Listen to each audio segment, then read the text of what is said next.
Your biggest fan is peeking around the corner over there, but it's your husband. I think he does. Come on out. Jared, come There on. he is. Come on, Jared. The same thing is going to happen to you as it Jared, she just said, Oh, Jared, you doesn't can't just see you walk as in much and not as say anything. she used to. So Jared, I walked into this room and within 30 seconds, I was mic'd. Could we please get a microphone for Mr. Kushner? So, and hi, honey.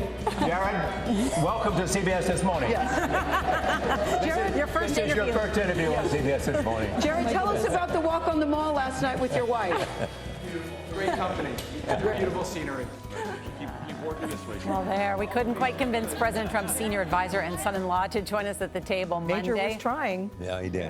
Trying. That was when we were at the White House on Monday. Jared Kushner doesn't usually talk to the press, but he did speak to the New York Times, along with his wife, for a profile headlined, "Ivanka Trump has the president's ear. Here's her agenda."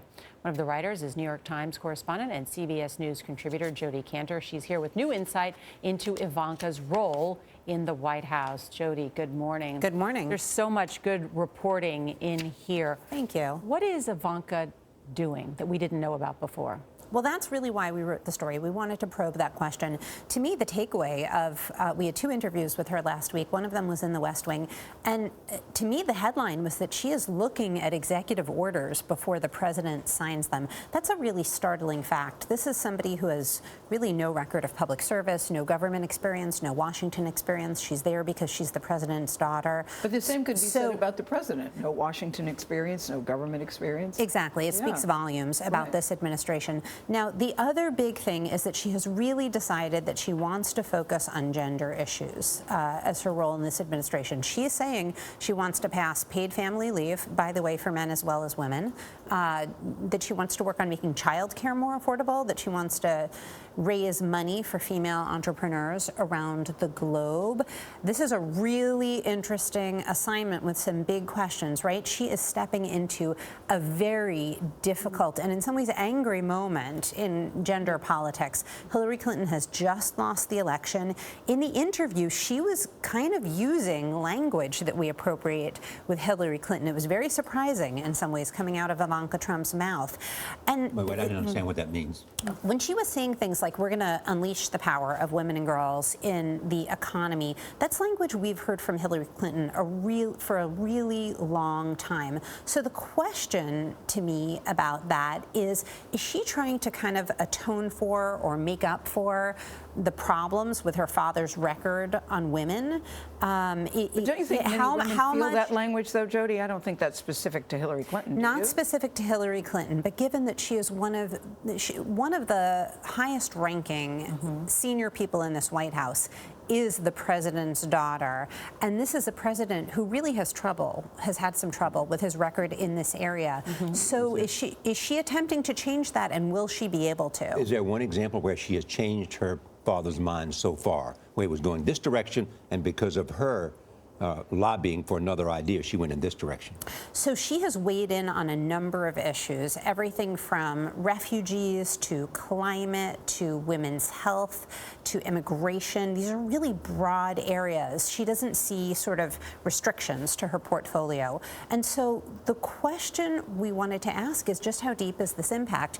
And what she said is that what she will often try to do is just sand a decision down around the edges. Often she wants to reverse it, and she says she is really trying.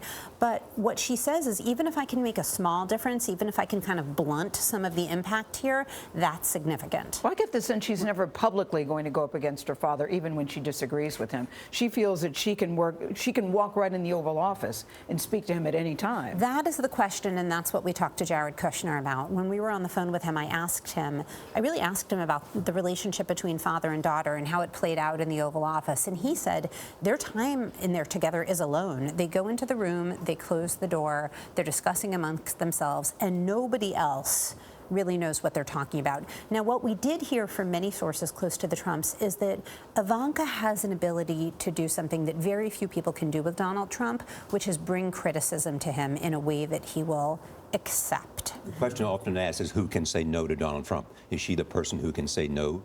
to the president? Well, he's the president. You know, the opening anecdote in our story is about her pleading with him, not pleading exactly, making what we would call an emphatic case to apologize for his comments that were recorded on the Access Hollywood tape. This is right in the moments after really interesting to read the that. tape airs. And, you know, he's very grudging in response. First, he doesn't think it's him, and then he says, well, you know, I'll apologize if anybody was offended.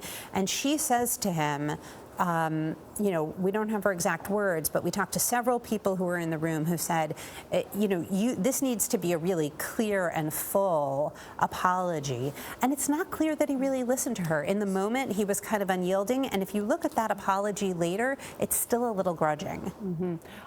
Based on your reporting, Jared and Ivanka, they're sometimes called Javanka together, are they the most powerful advisors inside the White House? Well, they're family. I think, you know, I would phrase the question differently. I would say, who are they accountable for?